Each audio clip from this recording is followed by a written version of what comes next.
Santapan Harian Jumat 5 Maret 2021.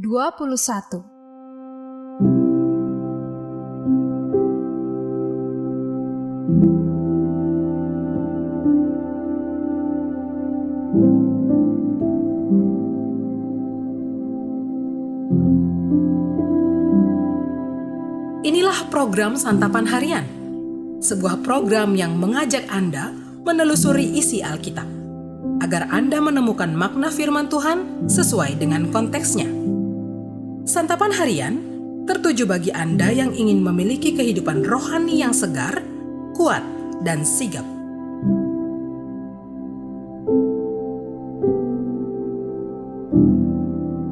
Hari ini kita akan membaca Injil Yohanes pasalnya yang ke-10, ayatnya yang pertama hingga ayatnya yang ke-21. Namun kita akan membacanya di ayat yang ke-11 hingga ayatnya yang ke-18. Sebelumnya, mari kita berdoa. Pada saat ini, kami hendak mendengarkan firman-Mu. Terangilah hati dan pikiran kami. Bantulah kami membuka diri sehingga firman yang akan kami dengar dan kami baca betul-betul bisa kami hayati dan imani, serta bisa menghasilkan buah perbuatan yang berguna, tidak hanya bagi diri kami sendiri, tetapi juga bagi orang lain dan sesama kami. Doa ini kami panjatkan dalam nama Yesus Kristus. Amin. Yohanes 10 ayat 11 sampai 18. Akulah gembala yang baik. Gembala yang baik memberikan nyawanya bagi domba-dombanya. Sedangkan seorang upahan yang bukan gembala dan yang bukan pemilik domba-domba itu sendiri, ketika melihat serigala datang, meninggalkan domba-domba itu lalu lari. Sehingga serigala itu menerkam dan mencerai-beraikan domba-domba itu. Ia lari karena ia seorang upahan dan tidak memperhatikan domba-domba itu. Akulah gembala yang baik, dan aku mengenal domba-dombaku, dan domba-dombaku mengenal aku. Sama seperti Bapa mengenal aku, dan aku mengenal Bapa. Dan aku memberikan nyawaku bagi domba-dombaku. Ada lagi padaku domba-domba lain yang bukan dari kandang ini. Domba-domba itu harus kutuntun juga, dan mereka akan mendengarkan suaraku. Dan mereka akan menjadi satu kawanan dengan satu gembala. Bapa mengasihi aku, oleh karena aku memberikan nyawaku untuk menerimanya kembali. Tidak seorang pun mengambilnya daripadaku, melainkan aku memberikannya menurut kehendakku sendiri. Aku berkuasa memberikannya dan berkuasa mengambilnya kembali. Inilah tugas yang kuterima dari Bapakku.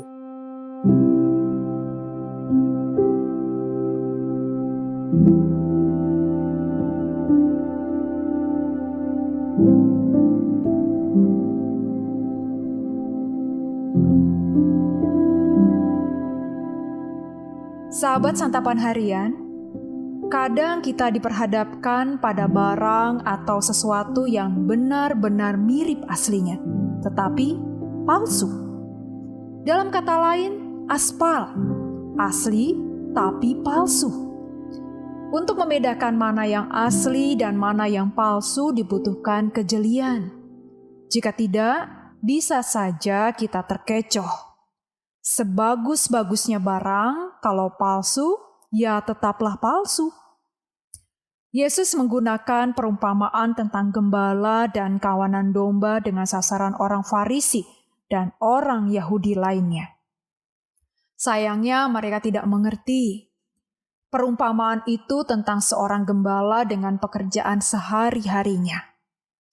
Perumpamaan itu membandingkan mana yang asli dan mana yang palsu dengan tindakan yang dilakukannya. Gembala yang asli akan masuk melalui pintu, memanggil nama domba-dombanya, serta menuntun dan melindungi kawanan itu dari bahaya. Sedangkan yang palsu hanya mencari keuntungan. Jangankan melindungi domba, ia bahkan akan melarikan diri saat bertemu bahaya yang mengancam. Hal ini jelas berbeda dari gembala asli yang rela mengorbankan nyawanya demi domba-dombanya. Melalui perumpamaan ini, Yesus ingin menyampaikan bahwa dirinya adalah gembala sejati. Bukan saja bagi bangsa Israel, tetapi juga untuk bangsa-bangsa lain.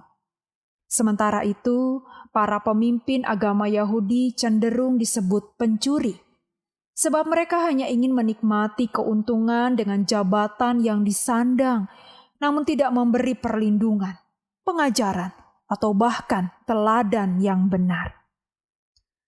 Kita bersyukur memiliki Gembala Agung, Tuhan Yesus. Dia senantiasa memberi perhatian dan mengenal kita, para dombanya. Pengenalan yang dalam ini membuahkan rasa nyaman dan aman.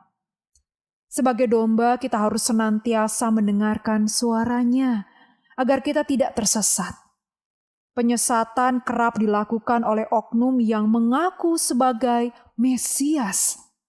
Mereka hadir dan memberikan berita sukacita, tetapi ujung-ujungnya akan menyembelih demi kepentingan mereka sendiri. Kalau ada yang asli, mengapa harus memilih yang palsu? Mari kita berdoa. Hati kami penuh dengan syukur dan sukacita, karena kami memiliki Gembala Agung, yaitu Engkau, ya Yesus Kristus, yang penuh dengan cinta dan senantiasa mengenal dan memperhatikan kami. Kami berjanji akan selalu setia dan mendengarkan suara-Mu. Di dalam kasih-Mu Kristus, kami bersyukur. Amin.